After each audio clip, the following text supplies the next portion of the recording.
थरी मान्छेहरू चाहिँ ल हेगमा लाने रे प्रचण्डलाई अदालतमा अन्तर्राष्ट्रिय अदालतमा लगेर चाहिँ झुन्ड्याउने रे भनेर पनि लेखा हुन्छ नि तपाईहरुले नि अलिअलि हेर्नु भएको होला। एक दिन भए पनि जेलमा हाल्ने, एक दिन भए पनि जेल हाल्नुपर्छ प्रचण्डलाई भन्छन्। आज पनि मात्रै एउटा उसमा हेर्ने थिएँ 13,000 मान्छे मारेको, 13,000 स्कुल भत्काएको, मन्दिर भत्काएको। अब यस्तोलाई चाहिँ अहिले चाहिँ राजनेतामा हिँड्नेबाट चाहिँ लेखेको लामो लेखेर चाहिँ बिहान बिहानै हेरेको थिएँ मैले। यो एउटा डिजाइन अन्तर्गत भइरहेको छ क्या। संस्कार नचाहने, यो परिवर्तन नचाहने तत्त्वहरू चाहिँ त्यसमा लागेछन्। मैले भने मलाई हेग लगेर पनि मलाई केही फरक पर्दैन। म त हेग लयो भने त म त झन् विश्वकै हिरो भएर निक्लिन्छु। संसारले मलाई झन् एकैचोटि झन् चिन्ने हुन्छ। संसारभरिको जनताले यो त न्यायको पक्षमा रहेछ, शान्तिको पक्षमा रहेछ भन्ने चाहिँ ठाउँ हुन्छ। कारण त्यो त मेरो लागि गर्वको कुरा हुन्छ। तर मलाई लाग्दैन यिनीहरूले लान्छन् र मलाई विश्वको हिरो बनाउँछन् भन्ने लाग्छ। एउटा भन्नु त्यो दिन चाहँदैन। मैले अर्को के भने नेपालमा गणतन्त्र संघीयता, यो संघीय लोकतान्त्रिक गणतन्त्र रहँदासम्म चाहिँ हामी कोही पनि कमजोर हुँदैनौँ। यो रहँदासम्म हामीलाई जहाँ लगे पनि हामी हिरो भन्नुभयो। त यो नै उल्टियो भने त्यसपछि हामी नेपालले दुःख पाउने, नेपालै बर्बाद हुने खतरा छ। कारण आजको मितिमा सबै इमानदार, देशलाई माया गर्ने, जनतालाई माया गर्ने, परिवर्तन प्रगतिलाई रुचाउनेहरू चाहिँ एक ठाउँमा जम्मा भएर यसको रक्षा गर्नुपर्ने हुन्छ। तर अब साथीहरू, कोही साथीहरू जो अझै बिउजेका छैनन् तिनीहरूलाई लागेको छ जति जति उल्टो उल्टो दिशातिर गएपछि क्रान्ति हुन्छ भन्ने क्या। त्यो मार्क्सवाद विरोधी कुरा हो। उल्टो दिशामा गएर क्रान्ति हुँदैन। अब यहाँ अब फेरि राजा आइदियो भने क्रान्ति हुन्छ त? नेपाललाई अरू कुनै प्रतिक्रियावादी शक्तिहरूले कब्जा गर्यो भने क्रान्ति हुन्छ त? उल्टो प्रतिक्रान्ति हो नि त त्यो। कारण तपाईँहरूले सही निर्णय गर्नुभएको छ। अब यहाँ आज तपाईँहरूको यो पार्टीसँग पुनर्मिलन भनौँ कार्यक्रममा मातृकाजी, प्रभुजी, महेन्द्रजी, टेकबहादुरजी र अरू 2 नम्बरका लिडरहरू यहाँ धेरै नै जम्मा हुनुभएको छ।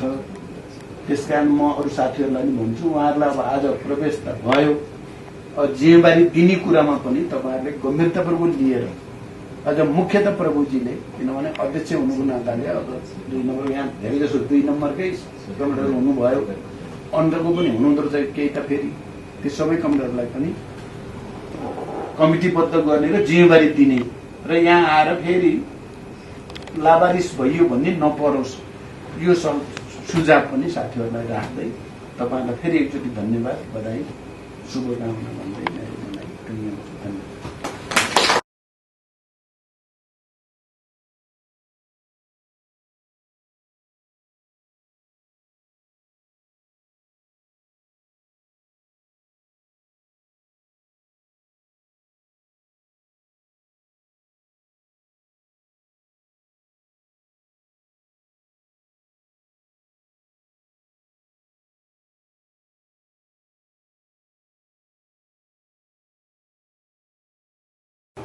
आजको नेपालमा जे स्थिति छ त्यो तपाईँ हामीले नै लडेर रगत पसिना बगाएर प्राप्त भएको स्थिति हो।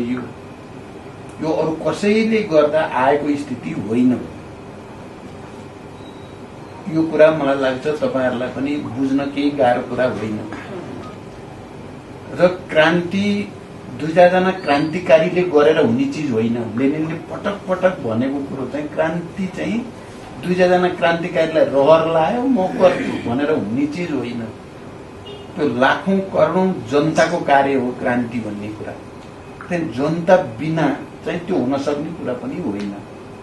र आजको संसारमा जे जस्तो स्थिति छ त्यो सबै स्थितिलाई विचार गरेर क्रान्तिको बाटो भनेको सरल रेखामा हुँदैन, त्यो घुम्ती मोड हुँदै वक्र रेखामा हुन्छ भन्ने कुरा पनि तपाईहरुले बुझ्नु भएको छ हैन।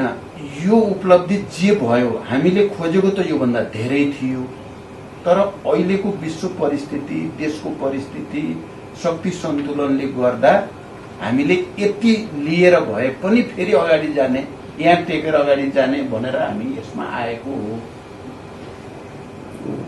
यसमा आउनुको कारण त्यही हो। योमा नआउँदा हुनेवाला के थियो त भन्दा पेरुको जे स्थिति भयो हाम्रो त्यही हुनेवाला थियो, फिलिपिन्सको जे भयो त्यही हुनेवाला थियो, तपाईँले भन्नुभयो नि लिट्टेको जे भयो त्यही हुने खतरा थियो, अरूहरूको पनि थुप्रै। त्यसकारण हामीले आफ्नो आन्दोलन र त्याग तपस्याको बलमा प्राप्त हुन सक्ने जति चिज लिइहाल्ने अनि त्यसलाई उपयोग गर्दै फेरि समाजवादको दिशातिर नयाँ तरिकाले अगाडि बढ्ने बाटो अपनाएको हो। यो कुरा मैले अथवा भनौँ न म मुख्य लिडर हुनुको नाताले तपाईँहरूलाई त्यो बेलामा बुझाउन सकिनँ भन्ने लाग्छ क्या। तपाईँहरूलाई लाग्यो कि अब यो पार्टी बिग्रियो, अब अलि चर्का चर्का उल्टा पाल्टा कुरा गर्नेले नै गरिहाल्छन् के अरे क्रान्ति भने जस्तो तपाईँहरूलाई लाग्यो। त्यो तपाईँहरूको त त्यहाँ कुनै दोष चाहिँ छैन, अनि तपाईँको हुन्छ क्रान्ति हुन्छ भनेर लागेको। अब आफ्नो शरीर घाइते छ, दुःख पाइएको छ भनेपछि हुन्छ भने लागौँ भनेर लाग्नुभयो। तपाईँहरूलाई कुनै आरोप र आलोचना हाम्रो छैन। मैले सधैँ भन्ने गरेको छु, अब मैले नै जिम्मा लिनुपर्छ। साथीहरूलाई सम्झाउन सकिनँ। मातृकाजी अहिले मन्त्री हुनुहुन्छ, पार्टीको चाहिँ स्थायी समितिको लिडर हुनुहुन्छ। अब मैले भनौँ न झन्डै झन्डै बच्चैदेखि हुर्काएको मान्छे हो, तर बिचमा उहाँलाई पनि सम्झाउन सकिनँ मैले, उहाँ पनि भइदिएर काम। तर अहिले मलाई खुसी छ, फेरि उहाँ सबभन्दा नजिक आएर बस्नु भएको छ होइन। फेरि पुरै चाहिँ हृदयदेखि नै सहयोग गर्ने स्पिरिटमा उहाँ हुनुहुन्छ भनेपछि यो चाहिँ फेरि खुसीको कुरा हो।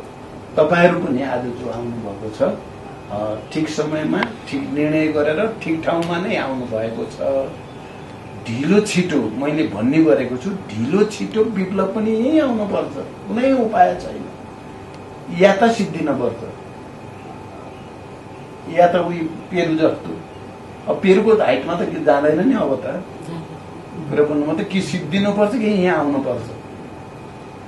त्यहाँदेखि तपाईँहरूले समयमै बिउजिनु भयो। मैले भन्ने गरेको छु, जो जहाँ बिउज्यो त्यहीँबाट उठेर हिँड्ने हो क्या। धेरै साथीहरू अलि टेउबारजी अलि अगाडि बिउजिनु भयो, उहाँ अगाडि नै आउनुभयो। केन्द्रीय समितिको लिडर हुनुहुन्छ अहिले, सबैले चाहिँ देशभरि उहाँलाई माया गर्छन्, सबैले ठुल्ठुला कार्यक्रममा सहभागी हुनुभएको छ। अब कतिपय साथीहरू अझ अगाडि बिउजेका पनि भए होइन। महेन्द्रजी पनि यताउता लाग्नुभयो, तर अहिले आउनु भएको छ। फेरि एउटा सम्मानित लिडरकै चाहिँ भूमिकामा हुनुहुन्छ। देखि तपाईँहरू पनि यहाँ कुनै टेन्सन लिनु पर्दैन। समाजवाद भनेको चाहिँ झन् धेरैभन्दा धेरै मानिसहरू एकत्रित भएर केन्द्रित भएर मात्रै सम्पन्न हुने क्रान्ति हो। त्यसमा अब हामी सबैको निम्ति खुसीको कुरा के हो भने हामीले नै लडेर संघीय लोकतान्त्रिक गणतन्त्र आयो। आज स्थिति के छ भने यो संघीय लोकतान्त्रिक गणतन्त्रलाई उल्ट्याउन पाए हुन्थ्यो भन्नेमा प्रतिक्रियावादीहरू छन्, लागिरहेका छन्। तपाईँहरू यसो हेर्नुभयो पत्र पत्रिका मिडियामा भने हल्ला खल्ला। तर संघीय लोकतान्त्रिक गणतन्त्र कसरी उल्ट्याउने होला भन्दा यो संघीय लोकतान्त्रिक गणतन्त्र ल्याउने पार्टी त्यसको नेताहरूलाई बदनाम गर्न पाइयो, तिनलाई सिद्ध्याउन पाइयो भने अनि यसलाई उल्ट्याउन सकिन्थ्यो भनेर आज भोलि अलि बढी नै फोकस गरेर हाम्रा विरुद्ध षड्यन्त्र र प्रचारहरू बढी भएको छ। कुरा भन्न एकदम बढी प्रचार गर्ने कोसिस उनीहरूले गरेका छन्। यसको रक्षा मैले एकचोटि एकजनालाई के भने कतिपयले हुन्छ नि केन्द्रीय समितिको लिडर हुनुहुन्छ अहिले, सबैले चाहिँ देशभरि उहाँलाई माया गर्छन्, सबैले ठुल्ठुला कार्यक्रममा सहभागी हुनुभएको छ। अब कतिपय साथीहरू अझ अगाडि बिउजेका पनि भए होइन। महेन्द्रजी पनि यताउता लाग्नुभयो, तर अहिले आउनु भएको छ। फेरि एउटा सम्मानित लिडरकै चाहिँ भूमिकामा हुनुहुन्छ। देखि तपाईँहरू पनि यहाँ कुनै टेन्सन लिनु पर्दैन। समाजवाद भनेको चाहिँ झन् धेरैभन्दा धेरै मानिसहरू एकत्रित भएर केन्द्रित भएर मात्रै सम्पन्न हुने क्रान्ति हो। त्यसमा अब हामी सबैको निम्ति खुसीको कुरा के हो भने हामीले नै लडेर संघीय लोकतान्त्रिक गणतन्त्र आयो। आज स्थिति के छ भने यो संघीय लोकतान्त्रिक गणतन्त्रलाई उल्ट्याउन पाए हुन्थ्यो भन्नेमा प्रतिक्रियावादीहरू छन्, लागिरहेका छन्। तपाईँहरू यसो हेर्नुभयो पत्र पत्रिका मिडियामा भने हल्ला खल्ला। तर संघीय लोकतान्त्रिक गणतन्त्र कसरी उल्ट्याउने होला भन्दा यो संघीय लोकतान्त्रिक गणतन्त्र ल्याउने पार्टी त्यसको नेताहरूलाई बदनाम गर्न पाइयो, तिनलाई सिद्ध्याउन पाइयो भने अनि यसलाई उल्ट्याउन सकिन्थ्यो भनेर आजभोलि अलि बढी नै फोकस गरेर हाम्रा विरुद्ध षड्यन्त्र र प्रचारहरू बढी भएको छ। कुरा भन्न एकदम बढी प्रचार गर्ने कोसिस उनीहरूले गरेका छन्। यसको रक्षा मैले एकचोटि एकजनालाई के भने कतिपयले भन्छ नि